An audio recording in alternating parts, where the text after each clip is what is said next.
अगर हम इतिहास की बात कर ही रहे हैं तो भारत के इतिहास की भी बात कर लेते हैं।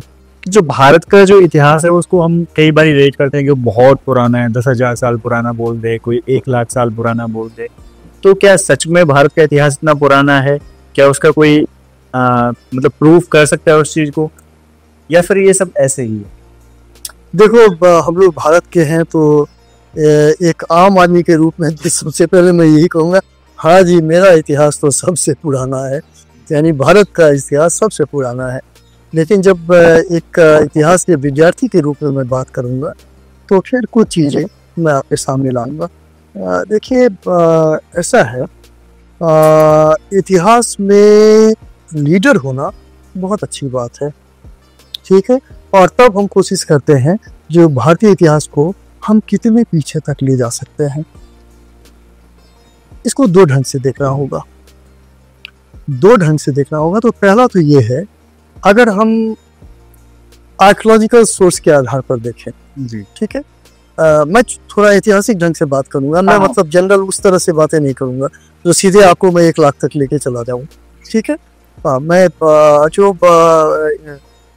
आपके चैनल के थ्रू से जो भी इसको सुन रहे हैं, चाहे वो इतिहास के विद्यार्थी हो या इतिहास के विद्यार्थी नहीं हो, कुछ चीज़ें फॉलो करना चाहिए। और जब हम फॉलो करने की बातें करते हैं तो हम पहले आर्कियोलॉजिकल सोर्स को देख लें तो लगभग 2.5 मिलियन पीछे हम चले जाते हैं पैलेयोलिथिक पीरियड जो हमारा आइस एज है, ठीक है। प्री हिस्ट्री जिसको हम कहते हैं, बिल्कुल। तो प्री हिस्ट्री तो ठीक है, हमारा भारतीय इतिहास बहुत पुराना है, अगर उस ढंग से कहो तो हम तो 2.5 मिलियन तक चले गए, ठीक है। उसके बाद वो 10,000 BC तक चला, फिर मेसोलिथिक पीरियड आ गया। और मेसोलिथिक पीरियड वही है जो क्लाइमेट जो अभी चल रहा है ना, उसकी शुरुआत उसी 10,000 BC में हुई। मेसोलिथिक, वो आइस एज खत्म हो गया और मेसोलिथिक आ गया। वो जलवायु चल रहे 10,000 साल, 10,000 साल पुराने है, आप वहाँ ट्रेस कर सकते हो अपना क्लाइमेट जो है। इसके बाद फिर आपका नियोलिथिक आ गया, नवपाषाण। और मेसोलिथिक में एक चीज था, वहीं पे आपको फूड ग्रेन्स आ गए, कुछ व्हीट का आ गया, मेहरगढ़ से अफगानिस्तान और उसमें चीजें आ गई, आपका जो व्हीट आ गया, गेहूं आ गया, ठीक। और बाद में यूपी के कोल्डी हवा से राइस आ गया जी। तो ये तो हो गया। अब नियोलिथिक रेवोल्यूशन कहा जाता है, नवपाषाण काल क्रांति। वो क्रांति भारत में हुई है, और भारत में अब क्या हुआ, वहाँ पे जो डेवलपमेंट जो हम एक तरह से कहते हैं संस्कृति और सभ्यता की, हम नवपाषाण काल से देख सकते हैं, जहाँ से फूड प्रोडक्शन शुरू हो गया।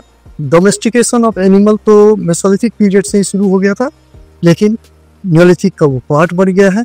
और बहुत सारी चीज़ें इस समय मतलब सेटल लाइफ शुरू हो गया। सेटल लाइफ, इसके पहले जो था सेटल लाइफ नहीं था, दैट वाज पैस्टोरल लाइफ।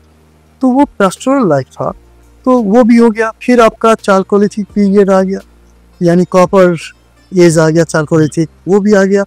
और फिर ब्रॉन्ज एज आ गया। ये तो आ गया, तो इसका अर्थ इस बेसिस पे आप कहेंगे तो हम लोग सभी कहेंगे इतिहास, भारतीय इतिहास बहुत पुराना है, बिल्कुल। लेकिन अब है जो दूसरे कॉन्टेक्स्ट में अगर हम बात करें, जब हम ब्रॉन्ज एज पे आए तो वहाँ पर सिंधु सरस्वती सिविलाइजेशन, मतलब उसको लोग इंडस सिविलाइजेशन के नाम से कहते हैं। इंडस सिविलाइजेशन हम इसलिए नहीं कहते हैं क्योंकि इंडस तक ही सीमित नहीं है, तो लोगों ने फिर कहना शुरू किया हड़प्पा सभ्यता है, क्योंकि हड़प्पा में सबसे पहले एक्सकवेशन हुआ। तो लेकिन अब आजकल हम लोग जो बात कर रहे हैं ना, वो है सिंधु सरस्वती सभ्यता उस ढंग से। और इसमें मेरा भी अपोजिशन नहीं है, इसको मैं भी यूज कर रहा हूँ, मैं अपने क्लास में भी यूज करता हूँ, सिंधु सरस्वती सभ्यता। अब जब हम सिंधु सरस्वती सभ्यता के बारे में बात करते हैं तो उसका कालक्रम क्या है। पुराने किताबों जब मैं स्टूडेंट था तो हम लोग 3100 BC से लेकर के लगभग उसको हम 2000 BC तक भी मान लेते थे, ठीक है। 1700 BC भी मान लेते थे। लेकिन फिर कार्बन डेटिंग भी हम लोग सभी जानते हैं, ये सारी चीज़ें। तो आज के डेट में हम 2600 से लेके 1750, 2600 to 1750 अब है जो हम भारतीय सभ्यता को पीछे ले जाना चाहते हैं तो पहला तो एक सिंधु सभ्यता को लेकर के, फिर हम वैदिक के बारे में बात करेंगे, जो आपका क्वेश्चन जो है ना वो सेंटर्ड है वैदिक पे जी, मैं आ रहा हूँ उस पे। लेकिन उसके पहले जानना हमारे लिए बहुत जरूरी है, जैसे ही हम सिंधु सभ्यता के बारे में बात करते हैं और 2600 2100, तो हम फिर देखते हैं और हमारे पास कौन सी सभ्यता है।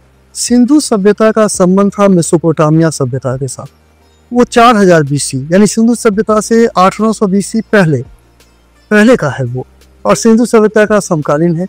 फिर हम देखते हैं मिस्र सभ्यता, वो भी 3100 BC के आसपास। चीनी सभ्यता देखते हैं, वो 1600 BC के आसपास। फिर हम पेरू की सभ्यता देखते हैं, वो 1200 BC के आसपास। एक और भी है, वो है जो लैटिन अमेरिका का है, माया। हाँ, मैक्सिको, लैटिन अमेरिका, वो माया एज़टेक जिसको आप कहते हो, ये सब भी करीब वही 1200 के आसपास का है। तो जब हम उस कालक्रम को देखते हैं तो उससे तो हम इस बात को तो नहीं कह सकते जो सिंधु सभ्यता को हम ओल्डेस्ट तो नहीं ले जा सकते हैं, प्राचीन भारतीय सभ्यता को तो हम ओल्डेस्ट नहीं ले जा सकते, ये आर्कियोलॉजी के बेस पे है, ठीक है, और दूसरे देशों के भी डेट के बेसिस पे है। लेकिन एक चीज तो हमें मानना पड़ेगा, जो सिंधु सभ्यता फर्स्ट आपका अर्बन सभ्यता है, one of the earliest urban civilisation, और सिंधु सभ्यता में जो वो आपका एक सिविल सिस्टम जो है, नाली वाला जल निकास, ये तो वहाँ का जबरदस्त मतलब फीचर है। ये वर्ल्ड में पहली बार, ये वर्ल्ड में पहली बार, मतलब ये तो हम बहुत आगे निकल गए हैं सबों से, वो चीज़ तो हमारे पास है। और सिंधु सभ्यता को अगर हम देखें उस तरह से तो ये है जो बाकी सभ्यताएं भी पहले हैं। अब बाद में आप देखो तो लगभग 800 BC से 500 AD तक आपके ग्रीक सभ्यता है, रोमन सभ्यता है, जो कि क्लासिकल एंटिक्विटी भी कहा जाता है, क्लासिकल सिविलाइजेशन भी, वो सब बाद के हैं थोड़े, ये हम जानते हैं। लेकिन जो भी पढ़े उनको ये सारे सभ्यता के बारे में जानना चाहिए। तो कालक्रम अपने आप, लोग जो कहते हैं ना, अरे अपना तो सिंधु सभ्यता सबसे बढ़िया और सबसे पुराना, भाई जब आप कंपैरेटिव पढ़ेंगे तो अपने आप चीजें सामने आ जाएंगी। नंबर 1, ये तो आपका डेट के हिसाब से हुआ। अब दूसरी बात है, जो अगर हम वेद को लेकर के बात करते हैं जी, और वेद 1500 से 1000 ऋग्वेद, और 1000 से 600 BC बाकी के 3 वेद, यानी अथर्ववेद, यजुर्वेद, सामवेद, और फिर ब्राह्मण जी, आरण्यक, उपनिषद, ये सारे ग्रंथ आ गए। और ये जो सिंधु सभ्यता है और वैदिक पीरियड है, उस समय उसको हम प्रोटो हिस्ट्री कहते हैं, वो भी हम इतिहास नहीं कहते हैं, उसको भी प्रोटो हिस्ट्री, क्योंकि हिस्ट्री के लिए आपके पास 2 तरह के स्रोत होने चाहिए। यहाँ पे हम देखते हैं कहीं पे या तो लिखित है या कहीं पे आपके आर्कियोलॉजिकल स्रोत है, तो उस पर भी मैं थोड़ा बात करूंगा, हो सकता है आगे बात करने का मौका मिले। लेकिन यहाँ जब हम उस चीज़ को देखते हैं तो थोड़ा सा ये लगता है जो हम वैदिक इतिहास को कहाँ तक ले जा सकते हैं, जैसे बहुत बार अब लोग ये भी कहने लगे हैं तो इसको हम 10,000 BC तक ले जा सकते हैं। 10,000 BC में तो हम हो जाएंगे नंबर 1। हाँ बिल्कुल, ठीक है ना। और इसमें एक भी है, दयानंद सरस्वती का मुझे एक कोटेशन याद आता है, जहाँ पे उन्होंने जब आर्य समाज की स्थापना की थी, उन्होंने कहा था बैक टू वेदास, वेद की ओर चलो। और क्यों वेद की ओर चलो?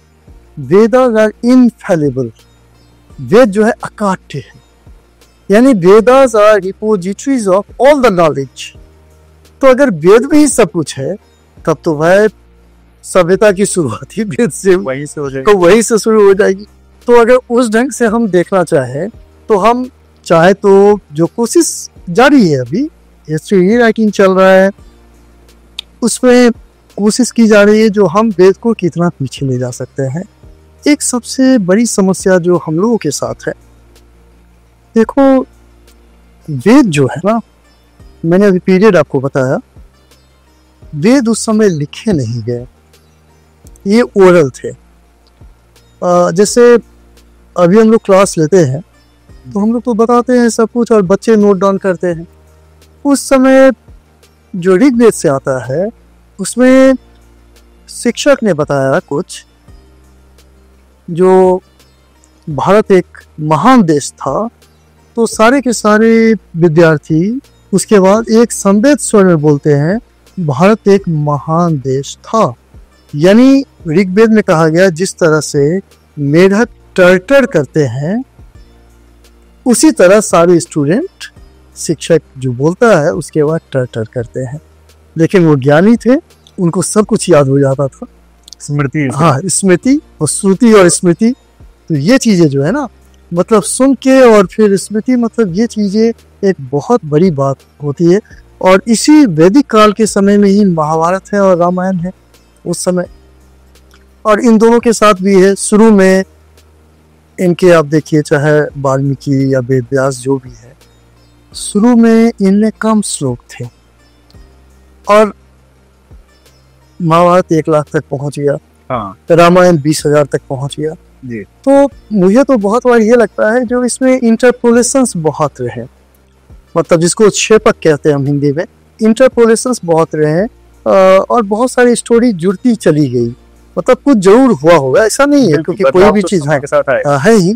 और लेकिन यहाँ पर फिर मैं एक चीज बोलूंगा आपको, एक भारतीय होने के नाते मतलब और एक इतिहासकार होने, इतिहास के विद्यार्थी होने के नाते, इतिहास के विद्यार्थी होने के नाते मैं जो महाभारत और रामायण है उसको मैं बहुत जगह जो लोग मिथक कहते हैं, मैं उसको अगर मिथक कहता हूँ क्योंकि उसमें वो स्रोत की दिक्कत हो जाती है। जो है आपके पास आर्कोलॉजिकल स्रोत हैं क्या, नहीं, लिटरेरी तो है ही काफ़ी और काफ़ी रिच है, लेकिन वो उस समय लिखे नहीं गए, बाद में लिखे गए हैं, गुप्त काल में जाकर के, इवन कि वेद भी बाद में लिखे गए हैं, तो उस समय लिखे नहीं गए। लेकिन एक चीज़ है, जो हम जब पैदा होते हैं, जो हमारा परिवार होता है, वो रामायण महाभारत से ही बड़ा होता है। बिल्कुल, वो रामकृष्ण से ही बड़ा होता है, वो 36 करोड़ देवी देवताओं से ही बड़ा होता है।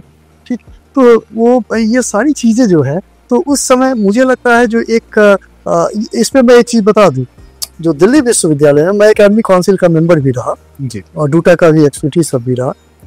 तो दिल्ली विश्वविद्यालय में एक चीज़ क्या था, ये सीधे सिंधु सभ्यता से शुरू करते थे स्टडी को, और फिर वैदिक पीरियड, प्राचीन काल में। मैंने एक टॉपिक जुड़वाया, ट्रेडिशनल हिस्ट्री ऑफ इंडिया। क्यों जुड़वाया? क्योंकि मुझे लगता है जो भाई आप कहते हैं मनु और मनुस्मृति, और मनु के हम लोग मतलब चाहे वो आपके दोनों तरफ के हैं, सूर्यवंशी है, चंद्रवंशी है, ये सब मनु के वंशज है।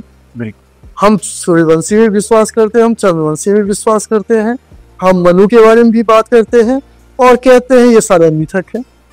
हाँ, ये भी करते हैं। और भारत देश का नाम भरत से हम कहते हैं वो भी मिथक है।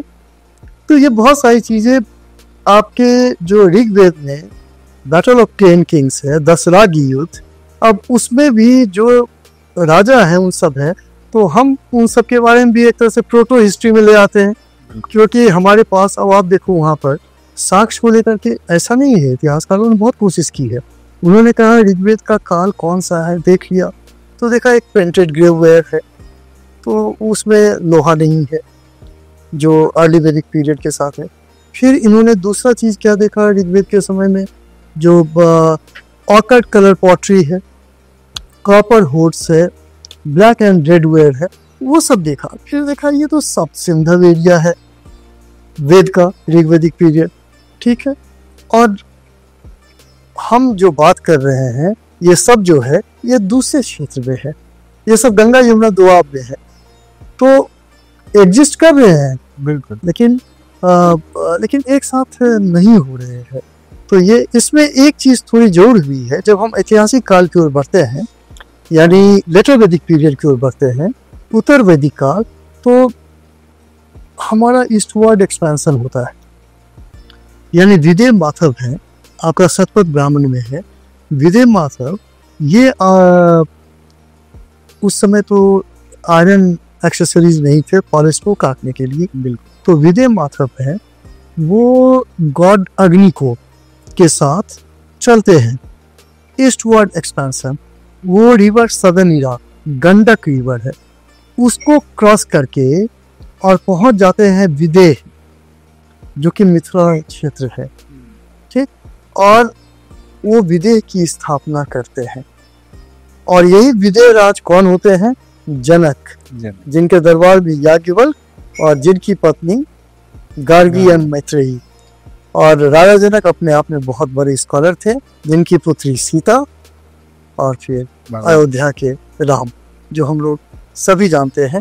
तो जो एक तरह से आपने सवाल पूछा है उसमें मैं यही कहूँगा, जो अगर हम ज़्यादा अच्छा है जो इतिहास को देखने की चेष्टा करें या उसको हम पीछे ले जाने की चेष्टा करें, एकदम करनी चाहिए।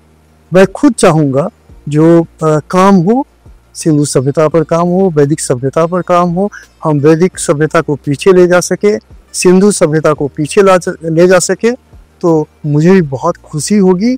और भारतीय सभ्यता सबसे पुरानी हो, वो आपको 1 लाख वर्ष भी पुरानी हो, 2 लाख वर्ष भी पुरानी हो, 5 लाख वर्ष भी पुरानी हो, मुझे अपने आप पर गौरव होगा और भारतीय इतिहास पर गौरव होगा।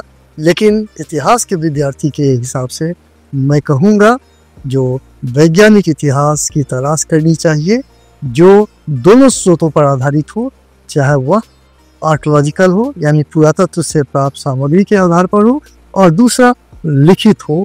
दोनों के बीच सामंजस्य स्थापित होनी चाहिए। ऐसे 2-3 चीजें जो मुझे लगती हैं कि ये थोड़ा इन पे बात की जानी चाहिए। जैसे कि हम हड़प्पा में बात करते हैं कि जो ड्रेनेज सिस्टम है वो आ गया, पर वो ऐसा तो नहीं होगा कि सिर्फ 2600 पे हड़प्पा स्टार्ट हुई और उनके पास वो एकदम से स्टार्ट हो गया। और जैसे वैदिक काल की हम बात करते हैं तो वेद सारे संस्कृत में लिखे गए, तो 1700 में अचानक से संस्कृत तो आ नहीं गई होगी कहीं से, उसको डेवलप होने में समय लगा होगा।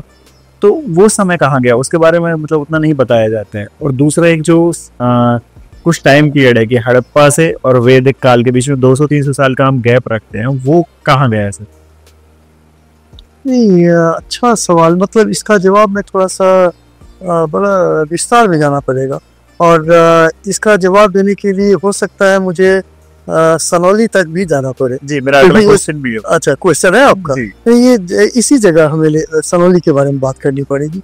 देखिए ये एक है इतिहास में, हम लोग जब पढ़ते थे तो उस समय सिंधु सभ्यता का पतन, ये हम लोग के लिए मतलब उत्पत्ति एंड पतन, ओरिजिन एंड डिक्लाइन। और डिक्लाइन में हम लोग बात करते थे तो भाई decline due to several factors, और सेवरल फैक्टर्स में हम लोग बात कर देते थे जैसे अटैक बाय द आर्यंस, वो भी हम लोग बात कर देते थे। या इसके अलावा आपके शिफ्टिंग ऑफ इंडस रिवर, ये इसके बारे में भी बात कर लेते थे। या कुछ और भी चीज़ें अलग अलग तरह के कारण हम लोग बताते थे। फिर बीच में आपको कुछ क्लाइमेटिक फैक्टर्स के बारे में भी बात हो गई थी, जिसमें उसके कारण भी इसका डिक्लाइन हुआ। तो हम लोग डिक्लाइन करते रहे, ठीक। लेकिन हिस्ट्री में एक कॉन्सेप्ट है, और जो आपने क्वेश्चन भी पूछा है उस कॉन्सेप्ट से उस दो चीज़, एक ट्रांजिशन फेज होता है, ठीक है, और दूसरा होता है चेंज एंड कंटिन्यूटी। तो जैसे आपने कहा जो अचानक तो नहीं आया 2600 में, बिल्कुल, तो अचानक आ भी नहीं सकता है। तो इसलिए है क्या आपका, जब सिंधु सरस्वती सभ्यता है, अगर हम 2600 लेते हैं तो उसके पहले हम 3100 तक भी चले जाते हैं जी, जब उसको हम कहते हैं प्री हड़प्पन सिविलाइजेशन, ठीक है ना, प्री सिंधु सरस्वती सिविलाइजेशन। जिस समय हमें बहुत तरह के केंद्र मिलते हैं जहाँ का डेवलपमेंट जो है, विकास, वो एक तरह से सिंधु सभ्यता की ओर जा रही है। बल्कि मुझे याद आ रहा है जो अभी हमने चारकोलिथिक पीरियड की बात की, वहाँ पे महाराष्ट्र में जॉर्जी कल्चर संस्कृति, दैमाबाद एंड इनाम गांव, जी, they are considered as precursor of Sindhu सभ्यता, सिंधु सरस्वती सभ्यता, क्योंकि वहाँ की बहुत सारी चीज़ें जो है ना वो यहाँ मिलती थी। तो आपका कहना एकदम सही है, तो ये अचानक नहीं हुआ, यानी ओरिजिन है, उत्पत्ति हुई है, और उत्पत्ति कम से कम 300-400-500 वर्ष तो हो लगे। ठीक है।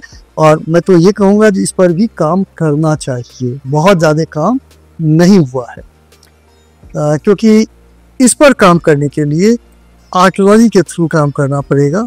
तो यानी आर्कियोलॉजी की पढ़ाई करनी पड़ेगी, स्पेशलिस्ट बनना पड़ेगा, नंबर 1। दूसरी बात, 1750 में हम सिंधु सभ्यता के पतन को, जैसे अभी मैंने पतन बता दिया आपको, कहा जाता है, मतलब 2600 में भी 2200 से लेके 2000 तक वो आपका कहा जाता है जिसका मैच्योर पीरियड था, और फिर 1750 में डिक्लाइन हो गया। इतनी बड़ी सभ्यता अचानक डिक्लाइन हो गई, पतन हो गया, तो ये तो शोध का विषय है। बिल्कुल। लोग रिसर्च किया, रिसर्च करने के बाद जो मैंने निरंतरता की बात की, कंटिन्यूटी की बात की, तो उस कंटिन्यूटी में एक बात ये आई, जो सिंधु सभ्यता अर्बन सिविलाइजेशन था, और बाद में हमें वहाँ पर उसके अगल बगल में जहाँ पर इस सभ्यता थी, हमें रूरल कम्युनिटीज मिलते हैं। तो क्या दोनों के बीच संबंध है? मुझे ये याद आ रहा है, आर.एस. शर्मा जी का मैंने एक किताब पढ़ा था, उसमें उन्होंने लिखा है, जो ऋग्वेद में कहीं भी शहर की चर्चा नहीं, उन्होंने ये कहा। और जॉन मार्शल, इन्होंने बड़ा काम किया है। जॉन मार्शल ने भी कहा, जो जहाँ हम सिंधु सभ्यता या सिंधु सरस्वती सभ्यता को देखते हैं, इंडस सभ्यता को देखते हैं, तो वहाँ पे it was a town culture, urban culture, whereas Vedic culture was rural culture. उन्होंने भी इस बात की। तो तब ये एक था 1750 और उसके बाद 1500, तो 1750 से 1500 150 वर्ष कैसे, यानी कुछ भी नहीं रहा, ऐसा तो हो नहीं सकता। बिल्कुल। अगर उत्पत्ति हुई है तो ये संक्रमण भी होगा, ट्रांजिशन भी होगा, तो ट्रांजिशन वाला फेज, उस पर काम करने की जरूरत है। और उसी के संदर्भ में आपको मैं सनौली के बारे में बात करना चाहता हूँ। जी ठीक है, करूँ? जी बिल्कुल। चूंकि मैं सनौली खुद भी गया था जी, बागपत के बगल में गंगा यमुना दोआब का क्षेत्र है, वो जनरली जो फर्टाइल एरिया होता है वहीं पे सभ्यताएं मिलती है, उनका विकास होता है। तो नदियों से ट्रेड, कॉमर्स, फर्टिलिटी, ये सारी चीज़ें, पानी, सब कुछ मिल जाता है। तो वहाँ पर जाने से पहले मुझे याद है, बच्चों ने मुझे कहा, यहाँ के स्टूडेंट्स ने, सर सनौली चलते हैं। मैंने कहा बागपत में है, नज़दीक ही है। और हमने संजय मुंजल जी, उनसे बात की। उन्होंने भी 2018 की बात है, उनका एक्सकवेशन चल रहा था। तो मैंने संजय मुंजल जी से बात की, जो भाई हमारे बच्चे आना चाहते हैं और हम खुद देखना चाहते हैं। मुंजल जी मेरे अच्छे फ्रेंड, तो उन्होंने आर्कियोलॉजिकल सर्वे ऑफ इंडिया के अंतर्गत उत्खनन हो रहा था, तो उन्होंने कहा पहले आप लाल किला आ जाइए, हमारा यहाँ पर म्यूजियम है, वहाँ आप देखिए, सनौली से जो मिला है वो यहाँ है। मैं स्टूडेंट को तो नहीं दिखा सकता, आपको सर जरूर दिखाऊंगा। मैंने कहा चलिए आ जाते हैं।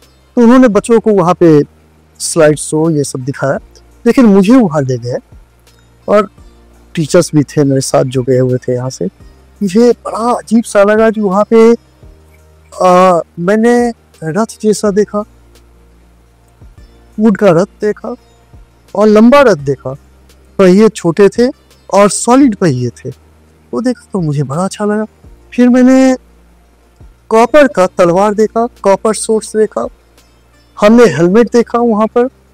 हेलमेट के अलावा हमने कॉफिन बरियल के बारे में पता किया, जो वहाँ पर यानी शवाधान वो भी मिला है, वो चीज़ें भी सामने आई। और फिर और भी चीज़ें, कॉपर की चीज़ें मिली, उत्सुकता बढ़ गई। एक विमेन वॉरियर के बारे में, हाँ, विमेन वॉरियर भी है, ये सब। तो उत्सुकता बढ़ गई, उत्सुकता बढ़ी, तो फिर हमें लगा जो नहीं, सनौली चलना चाहिए। वहाँ जब हम गए तो 2005-06 में सनौली का उत्खनन हो चुका था। V.S. शर्मा जी थे, उन्होंने किया था।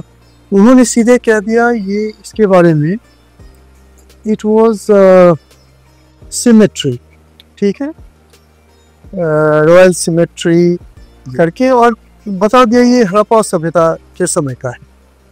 उन्होंने ये कहा 1918 में, सॉरी 2018 में जब मंजुल जी ने जब इस पर काम किया है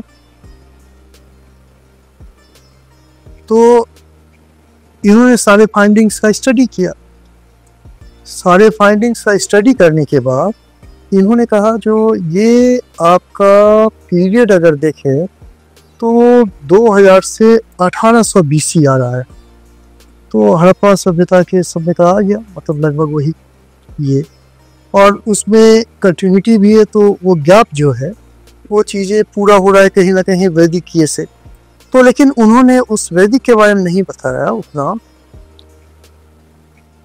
एक आपके फिनलैंड के हेलसिंकी यूनिवर्सिटी में प्रोफेसर, वो इंडस स्क्रिप्ट के स्पेशलिस्ट भी हैं, उन्होंने सनौली के में जो भी चीज़ें मिली उस बेसिस पर ये कहा जो ये अर्ली आर्यन माइग्रेशन का एग्जाम्पल है।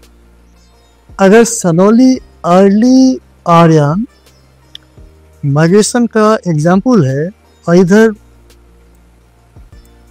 संजय मिंदल ये कह रहे हैं जो ये आपका सिंधु सभ्यता, लेट सिंधु सभ्यता से है, और ये कह रहे हैं जो अगर अर्ली वेव है आर्यंस का, इंडो ईरानियंस का अर्ली वेव है, और उन्होंने यहाँ पे इस्टेब्लिश किया था चीज़ें, एम्पायर इस्टेब्लिश किया था, तो इस पर अगर काम हो ना, बल्कि मैं खुद इसमें इंटरेस्टेड हूँ, तो वो गैप जो हम देख रहे हैं इंडस से और साथ ही साथ वैदिक पीरियड से, तो हो सकता है सनौली हमें वो जवाब दे दे, वो क्लू दे दे। और भी जवाब हमें मिल रहे हैं, यानी रूरल रूप में तो हमें चीज़ें मिल ही रही है, लेकिन सनौली तो बड़ा डेवलप्ड है, वहाँ पर तो जो बरियल भी मिला है वो राजा रानी के बरियल मिले हैं, रॉयल बरियल मिले हैं। मतलब मैं तो देख के एकदम दंग रह गया था, इतना ज़बरदस्त। और जिस ढंग से इन्होंने मतलब खुदाई इन्होंने किया था और कर रहे थे, हम लोगों ने उस समय देखा था, तो मुझे बहुत अच्छा लगा था। तो मुझे लगता है कि देखिए आगे आने वाले समय में ये जो हड़प्पा सभ्यता है ये और पीछे जाएगी, वैदिक सभ्यता ये भी पीछे जाने वाली है, और साथ ही ये 150 वर्ष जो है ये तो उस वो गैप खत्म हो जाएगा। और जो आपने भी एक बात कही है, जो संस्कृत अचानक तो नहीं आ जाएगा, बिल्कुल संस्कृत अचानक तो, लेकिन एक चीज़ है संस्कृत के साथ, संस्कृत जो है ना इंडो यूरोपियन भाषा है जी, ठीक है, और ये मध्य एशिया से जो आर्यन आए उस समय वो संस्कृत भारत में आ गया, और संस्कृत से मिलती जुलती भाषाएं बहुत जगह हैं, आपको बहुत सारी यूरोपियन कंट्रीज में, बल्कि जर्मनी में तो आपका संस्कृत से जर्मन भाषा बहुत मिलती है। और जर्मनी के मैक्स मूलर जी, इंडोलॉजिस्ट, फेमस इंडोलॉजिस्ट, उन्होंने बहुत काम किया है, बल्कि वो तो भारतीय सभ्यता से धर्म अर्थ काम मोक्ष से इतना प्रभावित हो गए जो ही नेम्ड हिमसेल्फ एट मोक्ष मूला, वो मोक्ष मूला, यानी तो मैक्स मूलर इज मोक्ष मूला। तो ये भारतीय सभ्यता का है। लेकिन प्राचीन काल में, मतलब मैं वही कह रहा हूँ, जो ये वाला फेज जो है, यानी हम क्या करते हैं, बच्चों क्या कहते हैं, ऐतिहासिक काल कब से शुरू हुआ, age of Buddha 6th century BC, यानी उसके पहले हमारा इतिहास ही नहीं है, गायब कर दिया। हाँ, मतलब एक तरह से वो प्रोटो हिस्ट्री कह दिया, उसके पहले प्री हिस्ट्री। इस पर काम करने की जरूरत है। और जो आपने कहा, जो कुछ लोग कहते हैं लाखों वर्ष पुरानी और इस तरह से 10,000 वर्ष पुरानी, संभव है। और इतिहास is a dynamic subject, it is a changing subject, it is source based. चीजें आएंगी तो लोग एक्सेप्ट करेंगे। अभी लोगों ने उस पर काम ही नहीं किया है, काम करेंगे। बहुत कुछ पढ़ा है, बहुत कुछ पढ़ा है। और मैं तो आपको कहूँगा, मैं तो आजकल के स्टूडेंट से भी कहूँगा, जो इतिहास अगर पढ़ना चाहिए तो MA के लेवल पे संस्कृत को कंपल्सरी कर देना चाहिए। ये लोग के इतिहास तभी जानो। ये MPhil के लेवल पे लोग जो संस्कृत जानो, हम लोग MPhil के लेवल पे जाए थे, अगर एक संस्कृत वहाँ पर डाल देना तो उससे जो ये वाला कालखंड है उसको बहुत फायदा होगा, हमें बहुत चीज़ें जानने को मिलेगा। और विद्यार्थी भी जो है उनको बहुत, जैसे मध्यकाल पे लोग इतिहास करते हैं वो पर्शियन जानते रहते हैं, अरबी जानते रहते हैं, तो उस ढंग से चीज़ों को हमें जानना चाहिए। सर एक चीज़ तो जो मैं कहना चाहूँगा कि जो हम प्रोटो हिस्ट्री में हड़प्पा को डाल देते हैं, तो हड़प्पा में लिखित साक्ष्य तो हैं, बस हम पढ़ नहीं पाए हैं, ये एक अलग बात है। तो इसका मतलब ये नहीं कि उनके पास साक्ष्य नहीं थे। तो मेरा जो अगला जो मैं जानना चाहता हूँ सर कि जो भारत में इतिहास लेखन को लेकर समय समय पर बदलाव होते रहे हैं, तो अब इतिहास लेखन में क्या नया चल रहा है? ये एक तरह से आप देखो तो मैंने जो पहले बातें कही है वो चीज़ें तो हैं ही।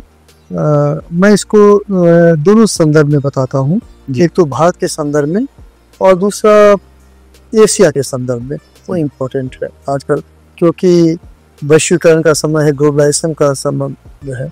और चूंकि मैं तो अभी आपके एक इंटरेक्टिव सेशन भी था मेरा हार्वर्ड यूनिवर्सिटी में, मैं अभी गया हुआ था और वहाँ पे बुद्धिज्म पर बात भी हुई। वहाँ प्रोफेसर चार्ल्स हारिसे हैं हार्वर्ड स्कूल ऑफ डिविनिटी में, वहाँ प्रोफेसर हैं, उनसे बातें भी हुई है, इंटरेक्टिव सेशन भी हुआ।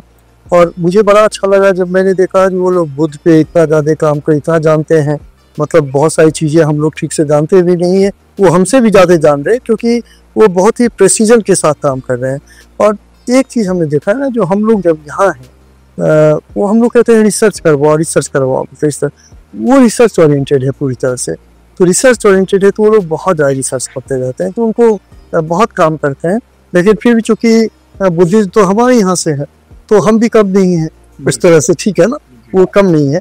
लेकिन फिर मैं हार्वर्ड म्यूजियम गया, वहाँ पर मैंने देखा बुद्ध की बहुत सारी मूर्तियाँ, मुझे बड़ा अच्छा लगा अमेरिका में बुद्ध की मूर्तियाँ। तो ये एक जो आपने पूछा है सवाल, उसमें ये है जो जब हम इतिहास के बारे में बात करते हैं तो किस तरह से इतिहास को लेकर के हम चले, ठीक है। इतिहास को लेकर के चलते हैं तो एक तो है जो हमारा इतिहास, भारतीय इतिहास है, उसमें जहाँ जहाँ काम करने की ज़रूरत है। तो अभी जैसे मैंने आपको कहा प्राचीन काल में काम करने की बहुत ज़रूरत है, क्योंकि प्राचीन काल जो है वह आपकी पहचान है। मैं बता दूं, प्राचीन काल आपकी पहचान है, क्योंकि शुरुआती, क्योंकि जड़ है, जड़ से ही तो आप आगे बढ़ोगे ना। बिल्कुल, तभी आप मध्यकाल में जाओगे, तभी आप आधुनिक काल में जाओगे। आप बहुत आधुनिक बन गए और प्राचीन काल के बारे में जानकारी ही नहीं है, तो ये इसका अर्थ है जो आपके पास होलिस्टिक नॉलेज नहीं है। ये एक समस्या भी है, ये एक समस्या है, जबरदस्त समस्या है। तो प्राचीन काल के बारे में तो जानना चाहिए, नंबर वन। प्राचीन काल में जैसे मैंने कहा जो शुरुआती काल जो है, मतलब मैं क्यों कहूँ जो ये प्री हिस्ट्री है, ये प्रोटो हिस्ट्री है। भाई प्री हिस्ट्री ठीक है, एक हमारे साथ दिक्कत है, आर्कियोलॉजिकल सोर्स पर याद आई थे, लिखित नहीं है, तो चलो वहाँ तक मैंने मान लिया, ठीक है, हमने वहाँ तक मान लिया। जब हम चाहे वैदिक काल आते हैं, चाहे हम सिंधु सभ्यता, सिंधु सभ्यता में भी जैसे आपने अभी कहा जो लिपि तो है, पढ़ी नहीं जा सकी है। बिल्कुल, कोई ना कोई आएगा जो पढ़ेगा, पढ़ देगा, कोशिश तो जारी है। कोई ना, बहुतों ने कहा जो पढ़ लिया। तो हो सकता है उस समय सिंधु सभ्यता का 60 से 70% इतिहास बदल जाए, हो सकता है बहुत सारी चीजें पूरी ही बदल जाए। वही मैं बोल रहा हूँ। अभी जो आप देखो ना, एक ग्रेट बात है जी, उसको अब मैं अपने ढंग से देखूंगा। मैं कहूँगा आजकल छठ बहुत ज़्यादा दिल्ली में मनाया जा रहा, तो मैं कहूँगा उस पोखर पे, उस ग्रेट बात पे तो छठ भी मनाया जाता होगा, वहाँ पर धार्मिक अनुष्ठान भी होते होंगे, कहते हैं इतिहासकार। वहाँ पे लोग बात भी लेते हैं, लोग ये भी कहते हैं हमाम भी है, यानी पर्शियन बात वो वहाँ पे है, यानी पहले आप बाहर में स्नान करके फिर स्विमिंग पूल में उतर रहे हो, जकूजी मतलब हर तरह की, जितने इतिहासकार उतने ढंग से उसको देखने की ये है। और यही है इतिहास जो इसलिए परिवर्तनशील है। और इसलिए जो आपने कहा था ना ट्रूथ, तो ट्रूथ तो है नहीं, मतलब हर चीज़ है 6 blind man and history elephant, वही बात हो गई जो सबको अलग अलग ढंग से दिख रहा है। तो उस ढंग से अगर चीज़ों को आप देखेंगे इतिहास को लेकर के, तो थोड़ा सा मतलब मैं यही कहूँगा, जो सिंधु सभ्यता को भी बहुत जानने समझने की ज़रूरत है, वैदिक सभ्यता को भी बहुत जानने समझने की ज़रूरत है। दोनों को प्रोटो हिस्ट्री कहना ये गलत है। हम तो कह देते हैं, लेकिन प्रोटो हिस्ट्री नहीं है, दोनों हिस्ट्री है। ये कहना जो बुद्ध काल से इतिहास की शुरुआत होगी, मैं तो कहूँगा जो नहीं, इस काल से। लेकिन फिर टेक्निकल जो दिक्कत है ना, उसी पर तो रिसर्च है। हर को रिसर्च करना चाहिए। जहाँ भी रिसर्च मतलब जहाँ भी थोड़ा भी हमें दिख रहा है जो ये दो कनेक्ट नहीं हो रहे हैं, उसको तो हम कनेक्ट करें। वेद को हम बहुत बार कहते हैं, अरे वेद जो है ये तो मतलब बाद में लिखे गए हैं, तो ये प्रामाणिक नहीं है। और हम किसको प्रामाणिक मानते हैं? 6th सेंचुरी BC में, चूंकि जो बुद्धिस्ट टेक्स्ट है, जैनिज है, जैन टेक्स्ट है, उनको हम लोग मान लेते हैं ये सब। लेकिन आप सबसे बड़ी बात देखो, इवन कि 6th सेंचुरी BC में उपनिषद आ गया, यानी आपका ब्रह्म एंड आत्मा, वो फिलॉसफी आपका आ गई। शंकराचार्य का जो फिलॉसफी है अद्वैतवाद का, वो आ गया यहाँ पे। और फिर द्वैतवाद, विशिष्ट अद्वैतवाद, शुद्ध अद्वैतवाद, द्वैत अद्वैतवाद, ये सारी चीजें आ गई। ये जब इतना रिच फिलॉसफी है, उसके बाद हम कहते हैं जो नहीं मतलब ये थोड़ा वैदिक काल जो है ना, ये प्रोटो हिस्ट्री। इसमें भी मतलब इतना टेक्निकल होना भी, उससे क्या होता है, हम स्टूडेंट के दिमाग में एक चीज़ भर देते हैं। ये अपना इतिहास जो है ना, वो थोड़ा सा मतलब ये डाउटफुल है यहाँ पर, क्योंकि ये स्रोत ठीक है। और रामायण महाभारत हम लोग सभी कंफर्टेबल हैं, लेकिन उसको तो एकदम मिथक कर दिया जाता है, सीधा माइथोलॉजी सीधा माइथोलॉजी। लेकिन एक चीज मजेदार चीज है, मैं इस चीज को देखता हूँ, लोग कहते हैं जो महाभारत मिथक है, रामायण मिथक है, और बहुत सारे जो लोग इनको मिथक कहते हैं, वो उस पर रिसर्च करते हैं। उसको कोट, आप प्रोफेसर आर.एस. शर्मा जी का देखना किताब, उसमें बहुत जगह महाभारत, रामायण, शांति पर्व सब कोट किया गया है। ये क्या है? ये जो कोट किया गया है, तो ये तो मतलब जब हम मिथक मानते हैं तब तो फिर उसको हमें पढ़ना ही नहीं चाहिए, और इतिहास में तो एकदम प्रयोग नहीं करना चाहिए। हम इतिहास में प्रयोग भी करते हैं और फिर क्या देते हैं मिथक। तो थोड़ा सा मैं मतलब बहुत सारे इतिहासकारों से मैं इस चीज़ में थोड़ा सा अपने को अलग मतलब मैं मानता हूँ। जो हमारा इतिहास जरूर साइंटिफिक होना चाहिए, बहुत ही होलिस्टिक होना चाहिए, और बच्चों को मतलब अपने देश के बारे में बहुत जानना चाहिए, अपने परिवार के बारे में जानना चाहिए, बल्कि अपने अगल बगल के बारे में जानना चाहिए। वही सच्चा इतिहास है, आपको बता दूं। और चूंकि अब ये ग्लोबल पीरियड है, तो अपने देश के इतिहास के साथ साथ बाहर के इतिहास को भी आपको जानना बहुत ज़रूरी है। आप डेप्थ में मत जाओ, लेकिन एक आउटलाइन जरूर होना चाहिए इतिहास को लेकर के। और इतिहास के बारे में कभी ऐसा नहीं होना चाहिए बोरिंग सब्जेक्ट है, यानी आप बोरिंग हो, क्योंकि इतिहास is you yourself, what you are, that is history. तो आप बोरिंग हो, इसलिए इतिहास बोरिंग लगता है। इतिहास को आप साइंटिफिक ढंग से पढ़ो तो इतिहास आपको लगेगा जो है ये तो सबसे ज़्यादा महत्वपूर्ण है। और जितनी चीज़ें हैं, जितने भी डिसिप्लिन है, starts with history of medicine, history of science, history of chemistry, history of biology. Commerce college में बोलते हैं फिलॉसफी और फिजिक्स ऐसे करके बोल देते हैं, वो होता है हिस्ट्री। दैट इज हिस्ट्री, जाते हैं वहीं पे, ठीक है। लेकिन जब वो फिलॉसफी ऑफ बोलते हैं, वहाँ भी जो फिलॉसफी लेते हैं वो भी हिस्ट्री से ही लेते हैं। तो फिलॉसफी का सारा का सारा जो 6 इंडियन फिलॉसफी है, जो ये बात करते हैं, मतलब जैसे मान लो ये पुराना अगर कुछ वैशेषिक ले लिया, ठीक है ना। अब वैशेषिक तो बहुत इंपॉर्टेंट चीज़ है साइंस के डेवलपमेंट के लिए। वो सांख्य है, फिलॉसफी, योग है, ये सब कहाँ से आ रहा है? सब तो इतिहास से ही आ रहा है, सब तो दर्शन से आ रहा है ना। तो वो तो आपको जानना ही पड़ेगा। तो सबसे बड़ी समस्या आजकल आई कि हम लोग बहुत ज़्यादा मॉडर्न होने के चक्कर में पीछे देखना ही बंद कर दिया है, और खासकर जो हमारी जनरेशन है उन लोगों ने तो ऐसे तो नहीं चलने वाले, क्योंकि ये तो कब जड़ों को नहीं समझोगे तो आगे नहीं होने वाला है। जैसे आपने बताया, आपने E.H. कार का एक कोट शुरुआत में ही बताया था कि history is unending dialogue between past and present. तो सर इसी को एलैबोरेट करने के साथ हम इसके समापन की ओर बढ़ेंगे, तो आप ये थोड़ा बताएं। मैं दोनों बातें बोल देता हूँ। एक बहुत अच्छी बात कह दी आपने अंतिम में। जी, देखो ऐसा है, ऋग्वेद में कहा गया एकम सत विप्रा बोधा वदंती, ठीक है, truth is one but sages call it by different names. अब ट्रूथ एक है तो उसमें सबसे बड़ी बात तो ये है, जो आजकल का जनरेशन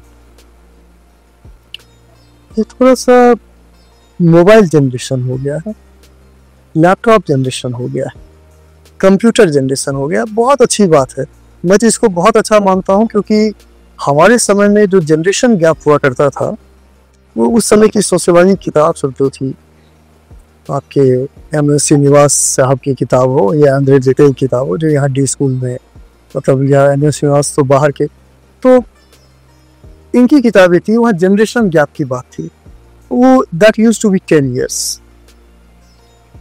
आज का जनरेशन गैप जो है ना, अब 1 साल भी नहीं रहा। मैं देख रहा हूँ जब 6 महीने का हो गया है, मैं देख रहा हूँ, मैंने ऑब्जर्व किया है, 2 बच्चा है, एक नेचुरल बच्चा 9 महीने का होगा, बच्चा फिर 1 साल का होगा, 2 साल में वो मोबाइल चलाने लगता है। बिल्कुल ठीक है। और जो 3 साल का बच्चा है और 2 साल का, मैंने दोनों को ऑब्जर्व किया, ये मैंने स्टडी किया है, जो 2 साल का बच्चा है उससे ज्यादा इंटेलिजेंट। हाँ, ये भी है। 3 साल वाला बच्चा भी, उसको पता है जो कैसे, मतलब वो आपसे बात कर रहा है, ठीक है, आप उससे खुश हो रहे हो और वो यूट्यूब चला रहा है, उसको पता है यूट्यूब क्या है क्या नहीं, मल्टीटास्किंग उसका चल रहा है उस 3 साल के बच्चे को। और 2 साल का बच्चा जो है वो उससे और भी आगे निकल रहा है। तो उसी तरह से ये जनरेशन, जो आप लोग वाला जनरेशन है, मैं एक ही चीज़ कहना चाहूँगा, जो ठीक है, एक तो जो सोशल मीडिया पर अवेलेबल है बहुत सारे इतिहास के बारे में जानकारी, उससे बचे। नंबर इवन की ChatGPT एंड आर्टिफिशियल इंटेलिजेंस, उससे भी बचे, क्योंकि वो आपको आर्टिफिशियल इंटेलिजेंस, आपने क्या किया, 2 लाइन वर्ड टाइप कर दिया, भैया लिख दो, अब मैं क्या लिखूं, उसे फटाफट 10 सेंटेंस दे दिया, आपने भेज दिया बिना देखे। जो भैया आर्टिफिशियल इंटेलिजेंस सबसे तो ज़्यादा समझदार है, वो तो बेवकूफ़ है, कंप्यूटर वाला है, वो कंप्यूटर वाला है, उसको बहुत सारा बैकग्राउंड पता नहीं है। अब आप इंडियन हिस्ट्री के बारे में उसको कुछ दोगे तो वो बहुत सारी चीज़ें, वो पीरियड को लेकर के भी गड़बड़ हो जाएगा। मैंने देखा हुआ है उसमें, वो आपको किसी को, किंग को, जो अगर एंशिएंट का होगा उसको मुगल किंग भी कह देगा, और आपने क्या किया, उसको मान लिया, क्योंकि आपको तो आता नहीं है, ठीक है ना, आपको लगा रही है तो हमसे ज़्यादा इंटेलिजेंट।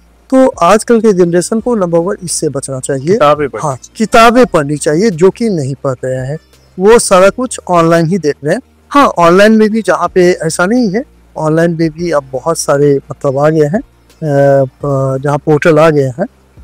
दिल्ली यूनिवर्सिटी का जो लाइब्रेरी है, जो पोर्टल है, उसमें बहुत तरह के हैं आपके ऑनलाइन, तो उन सब से देखना चाहिए। शोध गंगा है और सब भी है, ठीक है, इंटरनेट है, ये सारी है, सब देखिए, कोई दिक्कत नहीं, वहाँ पर तो प्रामाणिक चीज़ें आपको मिल रही है। लेकिन बहुत सारे लोग सोचते हैं उसको मैं कहाँ खोजने जाऊँ, सच में कोई खोजने नहीं जाता। व्हाट्सएप खोला, देखा, अच्छा इसमें ये, बस हो गया था, एक नया नाम आ गया, व्हाट्सएप यूनिवर्सिटी। हाँ, व्हाट्सएप यूनिवर्सिटी। हाँ, मैं उसको बोलना नहीं चाहता हूँ, लेकिन हाँ, व्हाट्सएप पे भी बहुत सारी चीज़ें अवेलेबल होने लगी, तो लोग उसको विश्वास करने लगे बहुत ज़्यादा। नंबर 1 तो जो आजकल की पीढ़ी है, वो किताब जरूर पढ़े। मैं जानता हूँ जो हम लोग के समय में हम लोग मतलब 50, 60, 70 किताबें पढ़ लिया करते थे, लेकिन आजकल का जनरेशन, मैं तो कहता हूँ क्लास में 1 किताब पढ़ लो, और वो भी नहीं पढ़ना चाहते तो उस किताब के जो चैप्टर्स हैं मैं तुम्हारे लिए व्हाट्सअप कर देता हूँ, और वो मैं करता हूँ, इसको तो पढ़ लो। हाँ, ये मैं कहता हूँ, इसको भी पूरा नहीं पढ़ोगे तो मैं अंडरलाइन भी कर देता हूँ, और तो पढ़ना बहुत जरूरी है। तो एक तो ये चीज़ है जो इस आप लोग के माध्यम से जो हमारे स्टूडेंट है हिस्ट्री के और बाहर के भी स्टूडेंट्स हैं, मैं इनको यही चीज़ कहना चाहूँगा, डेडिकेटेड कमिटेड होकर पढ़ो जी। आप, ऑथेंटिक मटेरियल पढ़ो, आप सपने देखो। रात में ऑनलाइन कब रहो, क्योंकि सपने नहीं देख पाओगे जी। हाँ, ये जनरेशन रात में ऑनलाइन, आप जहाँ भी खोलो सारे फ्रेंड्स ऑनलाइन रहते हैं। मैं कभी कभी अपने ग्रुप में जाता हूँ, स्टूडेंट के मैं देखता हूँ सारे ऑनलाइन है, दिन में सारे सोए रहते रात में। और ये केवल यहाँ का नहीं, ये पूरे वर्ल्ड छोड़ो। आपने सर अच्छी बात की कि सपने नहीं देख पाएंगे। साइकोलॉजिकली जो टाइम है 11 से 3 बजे का जो सपनों का टाइम है, वो हम फोन पे बिता रहे हैं। उस टाइम सो ही नहीं रहे, तो सपने आने वाले भी नहीं है उसके बाद। और जो सपने देखता है वही सपनों को अचीव करता है जी। सपने देखनी पड़ेगी। कोलंबिया यूनिवर्सिटी में गया और मुझे बड़ी ईर्ष्या हुई। किनसे आप कहोगे? बाबा साहब अम्बेडकर से, क्योंकि बाबा साहब अम्बेडकर, मुझे पता था उन्होंने कोलंबिया यूनिवर्सिटी से पीएचडी हासिल की, और मुझे ये पता था कि उनकी एक प्रतिमा भी है यहाँ पे जी। हाँ, कोलंबिया में। तो मैं जब कोलंबिया गया तो मुझे एक चीज़ लगा, ये लोग कितना आगे हैं। एक तो देखो उनके पास बहुत ज़्यादा पैसा है, बिलियंस एंड बिलियंस फंड है, क्योंकि उनके अलमुनाय भी जो है वो बड़े बड़े, कोई राष्ट्रपति कोई कुछ इस तरह से, तो ठीक है, वो उस तरह हम लोग बहुत ज़्यादा कुछ नहीं कर सकते हैं।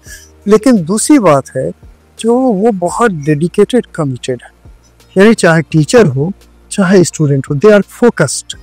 हम लोग फोकस्ड नहीं हैं, हम लोग फोकस्ड नहीं है। हम नौकरी लेने पे फोकस, हम नौकरी लेने में, टीचर भी और स्टूडेंट भी, ठीक है, वो फोकस नहीं। जबकि नेशनल बिल्डिंग में हमारा क्या कंट्रीब्यूशन हो सकता है, हम उस चीज़ को देखो। लेकिन वही है, जो जब बेरोजगारी होगी तो थोड़ी ये दिक्कत तो होगी, वो मैं समझ रहा हूँ, लेकिन अपने आप को तो उस ढंग से हमें ऊपर उठाना पड़ेगा और उस ढंग से देखना पड़ेगा। लास्ट में यही कहना चाहूँगा, जो आप लोग काम कर रहे हो, नाम आप लोगों ने अच्छा दिया है, क्रॉनिकल ऑफ भारत, और मैं देख रहा हूँ सारे यंग माइंड्स यहाँ पे, और जो हमारे प्रेसिडेंट साहब ने, कलाम साहब ने इग्नाइटेड माइंड की बात की थी, तो ये इग्नाइटेड माइंड मेरे पास बैठे हुए हैं। और ये भी मैं आपको बता दूं, जो जब मैं हिंदू कॉलेज में आया था, मैं एक प्रोफेसर या टीचर बनने नहीं आया था, मैं यहाँ पे आईएएस बनने आया था। आईएएस से नीचे भी बनने नहीं आया था, और वो 80s का समय था, और उस समय कोई टीचर भी नहीं बनना चाहता था। मैंने 4 साल बाद इंटरव्यू दिए, लेकिन ऐसा हुआ जो कुछ दिक्कतें हुई, मतलब गड़बड़ियाँ भी हुई, तो मुझे प्राइम मिनिस्टर राजीव गांधी तक जाना पड़ा। कोर्ट भी गया, राजीव गांधी जी के पास भी गया। उन्होंने कहा कि भाई आपके साथ तो गड़बड़ी हुई है। तो फिर लेकिन मुझे जो यूपीएससी चेयरपर्सन थे, उन्होंने मुझे कहा, जो भाई civil services is meant for mediocres, और मुझे कहा यू आर ब्रिलियंट, ठीक है, go and produce go join the university and produce IAS. मैंने तो उस समय कहा सर मैं ये सब सुनने नहीं आया हूँ, मेरे साथ कुछ गड़बड़ी हुई है, आप उसको ठीक करो। तो उन्होंने कहा कोई बात नहीं। मैं यहाँ आ गया, भला उस चेयरमैन का, मैं मतलब मेरे लगभग मुझे लगता है जो 1000 से ज़्यादा स्टूडेंट जो है वो मेरे मतलब ना जस्ट इस कॉलेज के नहीं, जो बाहर जिनको मैंने मेरे संपर्क में आए, वो सभी सिविल सर्विसेज में कहीं ना कहीं सक्सेसफुल है। तो मुझे भी अच्छा लगता है। मेरी वाइफ भी हिस्ट्री में प्रोफेसर हैं दिल्ली यूनिवर्सिटी में ही। तो एक इतिहास के प्रति हम समर्पित हैं, और मेरा यही मानना है, जो इतिहास डायनामिक सब्जेक्ट है, और आप लोग के माध्यम से, क्रॉनिकल और भारत के माध्यम से इतिहास के बारे में, साइंटिफिक इतिहास जो है, या हो सकता है आप केवल इतिहास नहीं, चूँकि क्रॉनिकल ऑफ भारत है, तो भारत के हर एक एस्पेक्ट, पहलू के बारे में आपके माध्यम से जन जागरण होगा। और पहले तो जो शिक्षित हैं वो आपको देखेंगे, और उनके माध्यम से फिर औरों के पास भी चीज़ें जाएंगी। जी हाँ, मैं मतलब मेरी यही भावना है, और मैं आशा भी है जो आप लोग अच्छा करोगे। सर मैं भी इस आखिरी बात के साथ ही समाप्त करते हैं इस चीज़ को कि जो आपने बाबा साहब अम्बेडकर के साथ ईर्ष्या की बात की, तो उनके बारे में एक बहुत अच्छी चीज कही जाती है कि उनके पास अपने समय में विश्व में सबसे बड़ी लाइब्रेरी थी, जिसकी सारी बुक्स लगभग उन्होंने पढ़ी थी। तो आजकल सभी से ये है कि सभी लोग पढ़ें जरूर, किताबें बहुत पढ़ें, क्योंकि किताबें ही आपको ऊपर तक लेके। धन्यवाद सर, आपने समय दिया।